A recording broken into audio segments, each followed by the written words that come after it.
இன்றைக்கி மெலிஸ் யூடியூப் சேனலில் வந்து நெய் எடுப்பது எப்படின்ட்டு நான் உங்களுக்கு சொல்லித்தரேன் பாருங்கள். நீங்கள் வந்து கவர் பால் வந்து ஆவின் பால் வாங்கினாலும் பரவாயில்ல.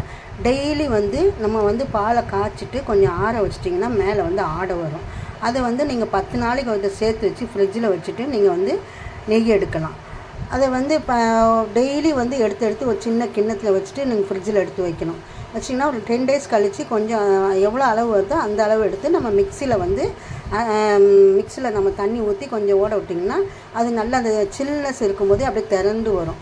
அப்போ நம்ம கடாயில் போட்டு அதை நல்லா உருக்கி நெய் எடுக்கலாம். நான் உங்களுக்கு எப்படி செய்கிறதுட்டு நான் உங்களுக்கு வீடியோக்குள்ளே காட்டுறேன், வாங்க போகலாம். இப்போ பாருங்கள், இப்போ வந்து மிக்சியில் போட்டோன்னே ஒரு 2-3 வாட்டிக்கு ஒரு 4-5 வாட்டிக்கு நம்ம ஒரு சுற்றுனா முதல்ல வந்து கொஞ்சம் அப்படியே டைட்டாக வரும். பிறகு வந்து அப்படியே நல்லா உருண்டுட்டு வரும் பாருங்கள். இது பாருங்கள், நல்லா உருண்டுட்டு வரும் பாருங்கள். இது பாருங்கள், அப்படியே இப்போ நம்ம அப்படியே உருண்டையாக பிடிச்சி நம்ம கடாயில் வந்து அடுப்பில் வச்சுட்டு இப்படி நல்லா உருண்டையாக எடுத்து போட்டிங்கன்னா கொஞ்சம் நேரத்தில் அப்படியே நெய் ஆகிடும். இப்போ நம்ம கடையில் போய் வாங்குறது தான் இந்த மாதிரி ஆவின் பால் வாங்கி காய்ச்சி நல்லா காய்ச்சி சுண்ட கொஞ்சம் வற்றி வர அளவுக்கு காய்ச்சி வச்சிட்டிங்கன்னா இந்த ஆடை அப்படியே நல்லா மிதக்கும். அதை வந்து இப்போ என்ன செய்யணுன்னா, நீங்கள் அந்த ஜல்லாடை வந்து அதை சில்வரில் கிடைக்கும். அதை வந்து இல்லாட்டி கடையிலே போனீங்கன்னா சப்பாத்திக்கு மூடுற ஜல்லாடைன்னு கிடைக்கும். அந்த ஜல்லாடையை வந்து நீங்கள் பால் இதில் வந்து பாலை காய்ச்ச பிறகு அந்த ஜல்லடையை வந்து அந்த பால் மேலே வச்சிட்டிங்கன்னா அது அப்படியே அந்த சூடு வந்து அப்படியே பறந்து அது அப்படியே ஆவிலாம் வெளியே வந்த பிறகு அது அப்படியே ஆடையாக டைட்டாக நல்லா மிதக்கும். அப்போ உங்களுக்கு நிறைய ஆடை கிடைக்கும். இந்த தட்டை வச்சு மூடிட்டிங்கன்னா அந்த ஆடையெல்லாம் அப்படியே ஒரு மாதிரி மெலிசாகவே உங்களுக்கு நிறைய ஆடை வராது. இல்லாட்டி உங்கள் வீட்டில் வந்து சில்வர் ஜல்லாடை இருந்துச்சுன்னா அதை வச்சு கூட நீங்கள் மூடி வச்சிட்டிங்கன்னா அந்த ஆவி வந்து மேலே போயிட்ட பிறகு அது அப்படியே டைட்டாக நிறைய ஆடையோடு சேர்ந்து அப்படியே நிற்கும். அதை மாதிரி நீங்கள் எடுத்து ஒரு டிஃபன் பாக்ஸில் வந்து ஒரு 10 நாளைக்கு ஒரு தடவை எடுத்து ஃப்ரிட்ஜில் வச்சிட்டிங்கன்னா டெய்லி கொஞ்சம் கொஞ்சமாக எடுத்து ஃப்ரிட்ஜில் வச்சிட்டிங்கன்னா இந்த மாதிரி வந்து வாரத்தில் ஒரு நாள் எடுத்து இந்த மாதிரி வந்து மிக்சியில் அடித்து இதை வந்து நீங்கள் நெய்யாக எடுக்கலாம். நெய்யை எடுத்து வீட்டில் வச்சுட்டிங்கன்னா வீட்டு நெய் நல்லா டேஸ்ட்டாக இருக்கும். நீங்கள் கடையில் வேணால் அவ்வளோ நெய் டேஸ்ட்டாக இருக்காது. வீட்டிலே இது மாதிரி நீங்கள் தயார் பண்ணலாம். இப்போ நான் கடாயில் எப்படி நெய் எடுக்குன்னு நான் உங்களுக்கு காட்டுறேன். வாங்க வச்சுட்டு இப்போ வந்து ஸ்டவ்வை ஆன் பண்ணிவிட்டு கடாயை அடுப்பில் வச்சுட்டு அந்த உருண்டைங்கள்லாம் எடுத்து இப்போ நீங்கள் இதில் போட்டிங்கன்னா இப்போ அப்படியே இலகி வரும். இலகி வந்து கொஞ்சம் நேரம் வந்து அப்படியே கொதித்து அது போல் அப்படியே அந்த பாலாடையில் நல்லா ஒதுங்கின பிறகு பிஸ்கெட் கலரில் வரணும். அந்த கலரு, அந்த பாலாடை கலர் வந்து பிஸ்கெட் கலர் வரும். அப்போ தான் உங்களுக்கு வந்து நெய் வந்து அப்படியே நல்லா ஒரு மாதிரி சவுண்டு கேட்கும், சல சவுண்டு கேட்கும். அப்போ தான் அந்த பிஸ்கெட் மாதிரி கலர் வந்து கொஞ்சம் கீழே படிஞ்ச பிறகு நெய் அப்படியே சலன்னு சத்தம் கேட்டு அப்படியே ஸ்டாப் ஆகிடும். நான் இப்போ வந்து காட்டுறேன் உங்களுக்கு எப்படி இது நெய் எடுக்கணுன்ட்டு நான் உங்களுக்கு காட்டுறேன். இப்போ எப்படி வருது பாருங்கள், கலர் பாருங்கள், மஞ்சளாக வருது பாருங்கள் நெய். இப்போ நெய்யெல்லாம் இப்போ அந்த ஒயிட்டாக இருக்குது பாருங்கள், அதெல்லாம் இன்னும் வந்து கீழே அப்படியே இறங்கிடும். பிஸ்கெட் கலரில் வரும் அப்படியே. இது வந்து மஞ்சளாக இருக்குது வந்து நெய் அப்படியே பொங்கி அப்படியே வருது பாருங்கள். மஞ்சளாக இருக்கிறதுலாம் நெய், இது வெள்ளையாக இருக்கிறதெல்லாம் இந்த ஆடை. அது இன்னும் அப்படியே அடியில் படிஞ்சு பிஸ்கெட் கலராக மாறிடும். அது இப்போ தான் நம்ம எடுக்கணும். இப்போமே நம்ம எடுத்துட்டோன்னா கெட்டு போன ஸ்மெல் வரும். நம்ம நெய் வந்து ஒரு பாக்ஸில் வச்சாலும் அந்த ஒரு மாதிரி எடுக்கும்போது ஒரு மாதிரி பச்சை வாடை அடிக்கும். நல்லா நெய் காஞ்சி வரணும். அப்போ தான் நல்ல டேஸ்ட் கொடுக்கும்.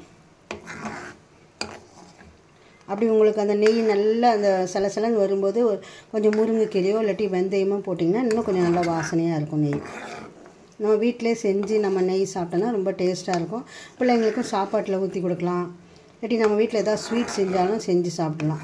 வெளியே போய் கடையில் வாங்கினா அதில் கொஞ்சம் எப்படி மிக்ஸ் பண்ணுவாங்க, டால்டா மிக்ஸ் பண்ணுவாங்க. இப்போ இது நம்ம வந்து வீட்டிலே செய்யலாம். கவர் பால் வாங்கினாலும் பரவாயில்ல, அதையும் நீங்கள் வந்து ஆடை எடுத்து கூட நீங்கள் செய்யலாம். இது கவர் பால் தான். நாங்கள் கவர் பாலில் தான் எடுத்து இதை வந்து ஆடையெல்லாம் எடுத்து இது ஒரு 15 டேஸ் இருக்கும். இது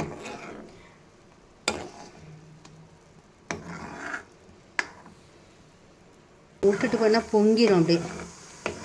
முதல்லலாம் நீங்கள் ஃபஸ்ட் டைமில் நம்ம போடும்போது கொஞ்சம் அப்படியே பொங்கி வரும்.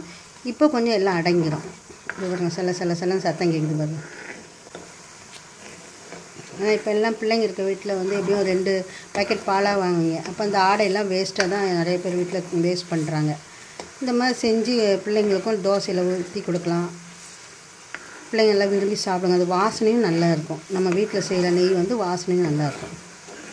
பாருங்க, இப்போ எல்லாம் அப்படியே நெய் மட்டும் மேலே அப்படியே மிதந்து வருது பாருங்கள்.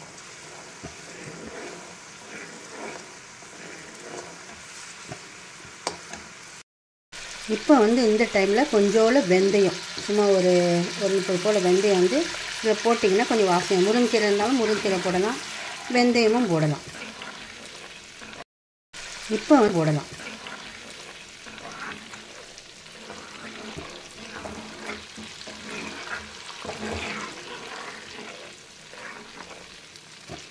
பாருங்க, அந்த வெள்ளையாக இருந்துச்சு பாருங்க ஆடெல்லாம், அதெல்லாம் அப்படியே கீழே இறங்கிடுச்சு. இப்போ நெய் வந்து மேலே மிதக்குது. இன்னும் கொஞ்ச நேரத்தில் அந்த கலர் மாறிடும். இந்த வெள்ளையாக இருக்கிறதுலாம் நல்லா பிஸ்கெட் கலரில் மாறிடும். நெய் மட்டும் அப்படியே மேலே மிதக்கும். இதை நம்ம வந்து வடிகட்டி ஒரு பாத்திரத்தில் வந்து சின்ன டிஃபன் பாக்ஸ் அந்த மாதிரி இதில் வந்து நம்ம ஊற்றி வச்சிட்டோன்னா நம்ம எல்லா இதுக்கும் யூஸ் பண்ணிக்கலாம். இந்த வீடியோ பிடிச்சிருந்துச்சுனாக்கா உங்கள் ஃப்ரெண்ட்ஸ் அண்ட் ஃபேமிலிக்கு ஷேர் பண்ணுங்கள், லைக் பண்ணுங்கள், கமெண்ட் பண்ணுங்கள், சப்ஸ்கிரைப் பண்ணுங்கள்.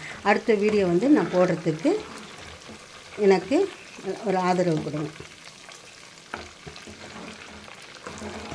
அப்போ தான் மேலே மேலே நான் வீடியோ போடுறதுக்கும் ஊக்கமாக இருக்கும்.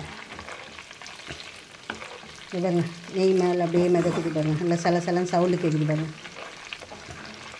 இப்போ நல்லா ஸ்மெல் வர ஆரம்பிச்சிருச்சு, நெய் ஸ்மெல் வர ஆரம்பிச்சிருச்சு. நல்லா வாசனையாக இருக்குது நெய். அந்த வெந்தயம் போட்டனால இன்னும் நல்ல வாசனையாக இருக்கும். ஏன்னா நீங்கள் ஸ்டவ் மேலே அப்புறம் முடிஞ்ச பிறகு ஸ்டவ் மேலே அந்த கடாயை வைக்காதீங்க. அந்த வெள்ளையாக இருக்கிறது வந்து சீக்கிரம் கருகிரும். அப்புறம் ஒரு மாதிரி கருகின ஸ்மெல் வரும். நம்ம வேறு இடத்துல மாற்றி வச்சிடணும்.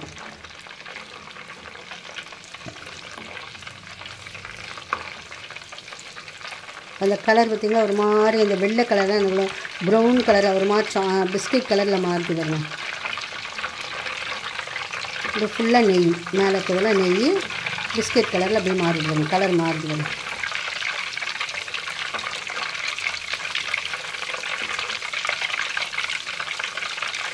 பிஸ்கெட் கலரில் வந்துச்சுவாங்க. இன்னும் வந்து நம்ம அணைச்சிடணும். ஏன்னா இது மேலே வச்சுருந்திங்கன்னா அந்த பிஸ்கெட் கலர் வந்து கருப்பாயிடுச்சுன்னா நெய்யும் ஒரு மாதிரி டேஸ்ட்டு போயிடும். இப்போ நான் வந்து ஸ்டவ் அணைச்சிட்டேன். எங்கள் கலர் அப்படியே மாறுது பாருங்க, அப்படியே மாறுது பாருங்க. இப்போ வாசனையாக இருக்குது. இன்னும் இந்த ஸ்டவ்வில் வந்து நம்ம எடுத்து மாற்றிடணும், அடுத்த இடத்துக்கு மாற்றிடணும். இதே ஹீட்டில் இருந்துச்சுன்னா கருகிடும் ஒரு மாதிரி. இதில் மாற்றிட்டேன். நம்ம அப்படியே விட்டுட்டோன்னா கீழே அந்த ப்ரௌன் கலராக இருக்குது வந்து ரொம்ப பிளாக் கலர் ஆகிட்டுனா நெய்யுடைய வந்து டேஸ்ட் வந்து கசப்பாயிடும். இப்போ வந்து நம்ம அதை வடிகட்டிட்டோன்னா இன்னும் கொஞ்சம் நேரத்தில் அப்படியே அமர்ந்துடும். இந்த அப்படியே இந்த நுரையெல்லாம் அப்படியே அமர்ந்த பிறகு நம்ம ஃபில்ட்ரு பண்ணி அப்படியே ஊற்றிடலாம். இதான் நெய் வரும்.